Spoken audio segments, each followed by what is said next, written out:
The whole Urhobo nation is divided into kingdoms. And these kingdoms have their own dialects. We, the traditional rulers, have a common place where we meet to discuss affairs of Urhobo nation. And incidentally, I happen to be the chairman of Ukoko Urhobo nation.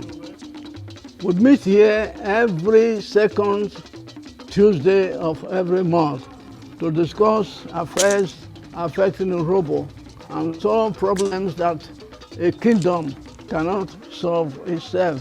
We were the first set of girls to be admitted for the HSC in Urhobo College. So if UP had not been there to establish Urhobo College, probably I would not even have gone to the higher school. But fortunately for me, I am also from the Arigbe family of Efun. And as you know, the Arigbe family contributed land as their own support for the college. And they had scholarships as well. So I enjoyed the Arigbe family scholarship in Urhobo College.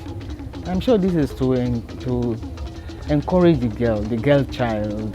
There is no neighboring ethnic group here that Urhobos were not married to. We marry Chakere women, Ijaw women, Isoko women, Kwane women. Then their men have also found our daughters worthy materials for wives. They look at our names too. Many of us, some of us bear Chakere names. We bear Ijaw names, we bear Kwane names, and so on and so forth. We bear Isoko names. And that relationship is also reflected in the only authoritative book written on our legend, Mukoromowo. That book was written by an Isoko man, Professor Obaro Ikime. It is a reflection of how we related. It has been cordial.